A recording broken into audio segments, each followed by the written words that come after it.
est à Monsieur Guedj du groupe socialiste apparenté. Je suis très heureux, Madame la Présidente, d'avoir 2 minutes pour répondre à mon excellent collègue Philippe Vigier. D'abord sur un point qui a son importance, et je le dis un peu avec beaucoup de solennité. Je vous mets au défi, cher collègue Vigier, de trouver une déclaration dans l'hémicycle ou même dans les médias, et c'est même le contraire, selon laquelle tel ou tel de ceux qui sont ici, en tous les cas pour ce qui me concerne, et j'entendais à l'instant certaines des expressions de mes collègues de la France Insoumise, disant que par principe, nous ne voterions pas ce PLFSS.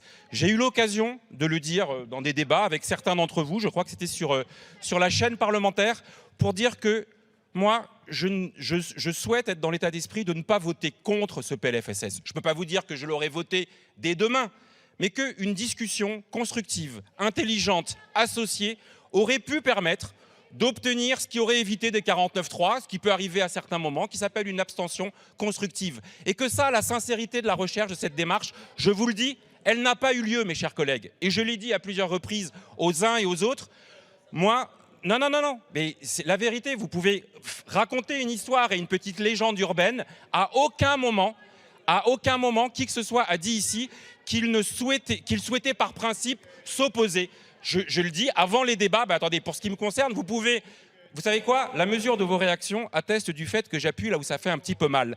Parce que la réalité du travail que moi j'engage, j'aime trop le PLFSS, j'aime trop le budget de la sécurité sociale, j'aime trop les politiques qui sont menées pour arriver en disant par principe, je dis non. Je l'ai encore dit à l'instant tout à l'heure, il y a plusieurs des mesures présentées par M. Braun ou par M. Combes que j'ai signé dès demain, dès la lecture du PLFSS. Et il y en a d'autres sur lesquelles on a dit, regardons comment on peut avancer. Il y en a même certaines qui étaient portées par plusieurs d'entre vous. Vous savez, si l'amendement de M. Ferracci et l'amendement de M. Houllier, qui proposait de revenir sur des exonérations de cotisations sociales à hauteur d'1 million avaient été votés, j'aurais été content de soutenir ce PLFSS.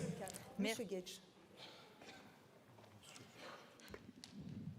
Oui, Madame la Présidente, nous en venons à l'article 4 sur lequel le gouvernement a présenté son amendement. Je voudrais d'abord vous dire, Monsieur le Ministre, que je m'étonne un petit peu après à la fois la motion de rejet et la discussion générale que nous avons eue, de ne pas avoir eu à un moment donné une prise de parole gouvernementale pour participer de la réaction aux propositions, aux points de vue qui ont été exprimés et à certaines des interrogations. Donc je vais réitérer ici l'interrogation sur l'amendement que vous déposez.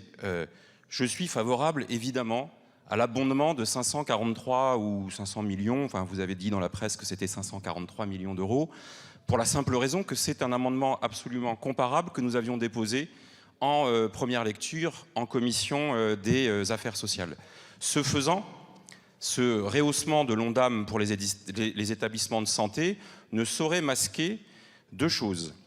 La première, et j'attends la réponse, puisque tout à l'heure, Monsieur le Ministre, je vous voyais dodeliner de la tête de manière négative, je lis quand même dans votre amendement que la dotation pour les soins de ville passe de 107 milliards 300 millions à 107 milliards 200 millions. Il y a donc bien une baisse de la dotation des soins de ville en lien avec cet élément. Et donc, c'est bien la preuve qu'on peut baisser la dotation soins de ville pour augmenter la dotation hospitalière pour répondre à des enjeux. Alors vous allez nous dire que c'est parce qu'elle n'a pas été consommée à cette hauteur dans l'exercice 2022.